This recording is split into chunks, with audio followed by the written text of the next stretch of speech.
Assalamualaikum warahmatullahi wabarakatuh. Perkenalkan, nama saya Muhammad Ikram dengan NIM D02222538. Pada kesempatan kali ini saya akan menyelesaikan tugas UTS saya, yaitu membangun sistem presensi pengunjung perpustakaan Universitas Sulawesi Barat dengan memanfaatkan QR Code menggunakan algoritma berbasis event driven dengan implementasi CRUD dan verifikasi. Adapun yang harus dijelaskan pada kali ini yaitu menjelaskan tentang bab 3 pembahasan. Adapun pembahasan yang pertama yaitu sumber dan teknik pengumpulan data. Adapun dua sumber data yaitu sumber data primer dan sumber data sekunder. Sumber data primer yaitu observasi lapangan, melakukan observasi langsung di perpustakaan Universitas Sulawesi Barat untuk memahami alur kerja presensi dan kebutuhan sistem yang lebih efisien. Kemudian sumber data sekunder yaitu dokumentasi sistem lama. Jika ada sistem atau prosedur manual sebelumnya di perpustakaan, dokumen atau catatan presensi manual bisa digunakan sebagai data pembanding atau referensi. Yang kedua yaitu teknik pengumpulan data. Adapun teknik pengumpulan data yaitu melakukan observasi langsung terhadap bagaimana proses presensi pengunjung dilakukan di perpustakaan saat ini. Observasi ini bisa membantu dalam menganalisis waktu, efisiensi, dan kesalahan yang sering terjadi pada sistem manual. Adapun sistem rekrutmen, yang pertama yaitu kebutuhan fungsional. Kebutuhan fungsional adalah fungsi atau layanan yang harus disediakan oleh sistem agar dapat beroperasi sesuai tujuan. Berikut adalah beberapa kebutuhan fungsional yang diperlukan yaitu fitur login dan verifikasi pengguna.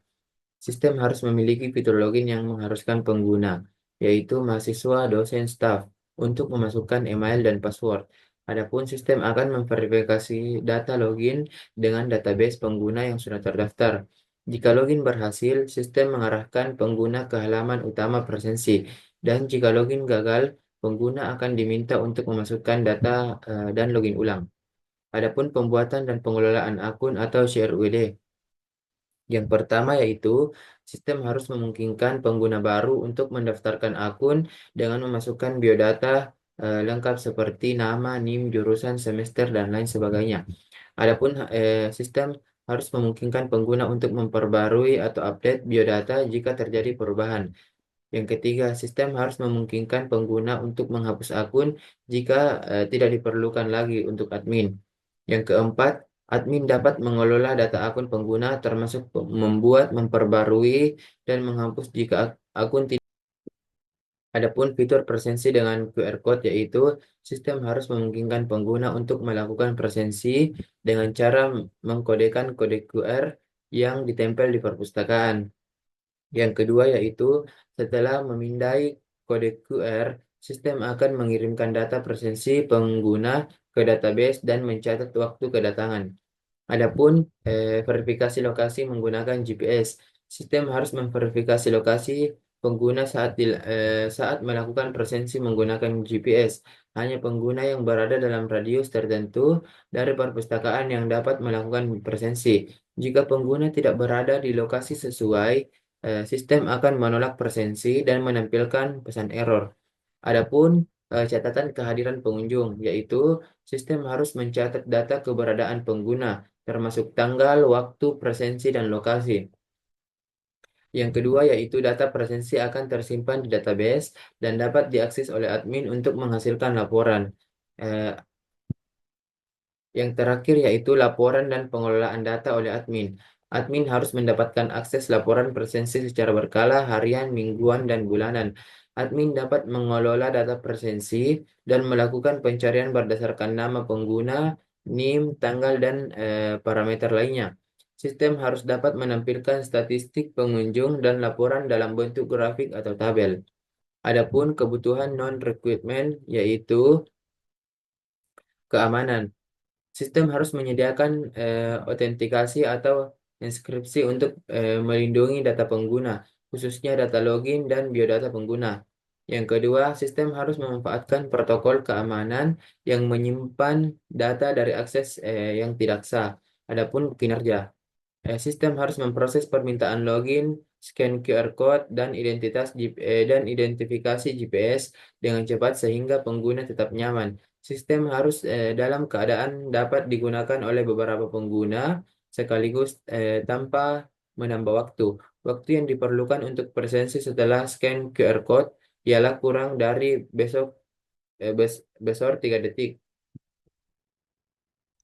Adapun ke ke keandalan yaitu eh, sistem harus memiliki tingkat ketersediaan yang tinggi minimal 99% agar selalu dapat diakses selama jam operasi perpustakaan. Sistem harus terus mencatat presensi bahkan jika koneksi internet terputus sementara dan akan mengunggah data sehingga koneksi pulih. Kemudian kemudahan penggunaan. Sistem antarmuka harus user-friendly sehingga mudah digunakan oleh pengguna tanpa memerlukan pelatihan khusus. Yang kedua yaitu fitur-fitur utama seperti login, scan QR code, dan verifikasi lokasi harus mudah diakses dan dipahami oleh pengguna. Adapun portabilitas. Yang pertama yaitu sistem harus dapat diakses dari berbagai perangkat seperti komputer, laptop, dan smartphone. Yang kedua yaitu aplikasi harus kompatibel dengan berbagai sistem operasi termasuk Windows, Android, dan iOS. Adapun skalabilitas, sistem harus dapat menangani peningkatan jumlah pengguna atau data presensi tanpa menurunkan kinerja sistem. Database harus dirancang untuk mendukung pertumbuhan data dari waktu ke waktu tanpa gangguan. Adapun perangkat keras, yaitu server.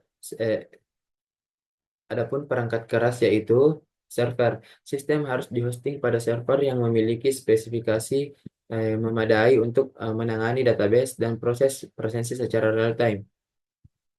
Perangkat pengguna yaitu smartphone atau perangkat yang mendukung pemindaian QR code dan memiliki fitur GPS. Koneksi internet pada perangkat pengguna untuk mengakses sistem presensi. Adapun kebutuhan perangkat lunak yaitu sistem operasi server, framework, minimal kode Igniter 3 untuk mengembangkan aplikasi berbasis web, basis data, MySQL atau MariaDB untuk menyimpan data menggunakan pengguna dan presensi. Yang keempat, bahasa pemrograman. Yang kelima, API GPS. Yang keenam, perpustakaan QR code. Dan yang ketujuh, kebutuhan sistem di atas diharapkan dapat mendukung pengembangan dan implementasi sistem presensi perpustakaan berbasis QR code dengan baik di Universitas Sulawesi Barat. Adapun metode pengembangan sistem. Eh, Metode pengembangan sistem yaitu Agile Development. Metode ini memungkinkan pengembangan sistem secara iteratif dan incremental. Dengan pendekatan ini, kita dapat yang pertama yaitu membagi proyek menjadi beberapa sprint atau fase pengembangan. Yang kedua, melakukan pengujian dan mendapatkan umpan balik dari pengguna secara berkala. Yang ketiga, menyelesaikan fitur berdasarkan umpan balik tersebut. Adapun fase pengembangan yaitu fase pertama adalah analisis kebutuhan, fase kedua yaitu desain sistem, fase ketiga adalah implementasi, fase kelima adalah pengujian, fase keenam adalah implementasi dan peluncuran, fase ketujuh adalah pemeliharaan dan perbaikan. Adapun diagram flowchart yang saya buat yaitu mulai dari start, kemudian memasukkan email atau password. Jika login berhasil, maka lanjut untuk menginput data. Dan jika login tidak berhasil, maka kembali ke eh, login, memasukkan email dan password. Apabila menginput data, kemudian kita cek biodata, nama lengkap, NIM, jurusan, semester. Jika biodata lengkap, maka pemindai kode QR. Jika data tidak lengkap, maka kita disuruh untuk input data ulang. Kemudian eh, pindai kode QR. Apa kita kemudian ke scan kode QR. Apabila valid, maka lanjut verifikasi dan apabila tidak valid, maka eh, kita ulang untuk pemindaian kode QR. Kemudian verifikasi lokasi. Kemudian setelah verifikasi lokasi, apakah lokasi valid? Jika tidak, maka akan memverifikasi ulang dan jika ya akan mencatat kehadiran dan selanjutnya presensi berhasil, logout dan selesai. Adapun ERD-nya yaitu entitas. Yang pertama adalah pengguna. ID pengguna, nama, NIM, jurusan, semester, email, kata sandi, tanggal daftar. Adapun kehadiran yaitu ID kehadiran, ID pengguna, tanggal kehadiran, waktu kehadiran, dan status validasi lokasi. Adapun yang ketiga yaitu lokasi. Yang pertama adalah ID lokasi, yang kedua nama lokasi, yang ketiga koordinat GPS, dan yang keempat validasi radius. Adapun yang keempat yaitu kode QR. Yang pertama adalah kode QR ID, yang kedua kode QR, yang ketiga lokasi QR, dan yang keempat tanggal pembuatan. Ini adalah contoh ERD yang saya buat.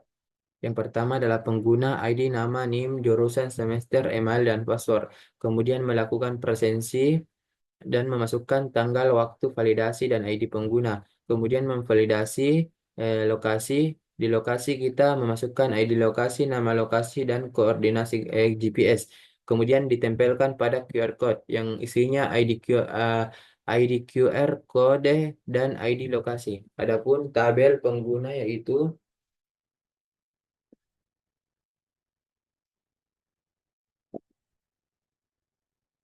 Adapun tabel pengguna yaitu user ID, name, student, studi, major, dan semester.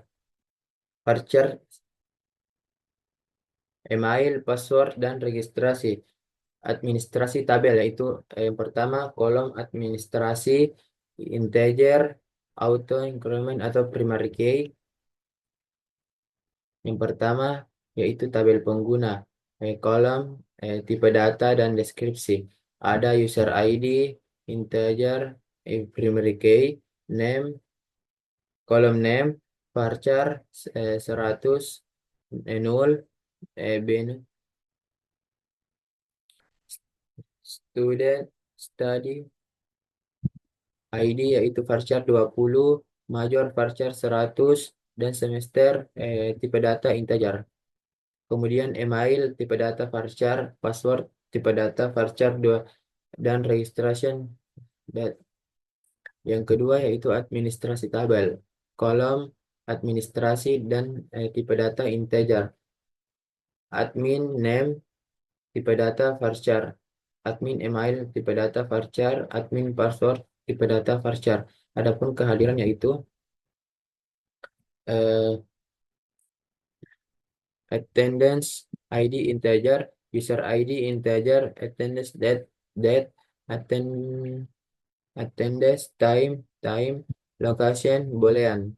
Kemudian lokasi yaitu location ID, location name, GPS coordination, dan validasi radius. Adapun integer, varchar, dan float.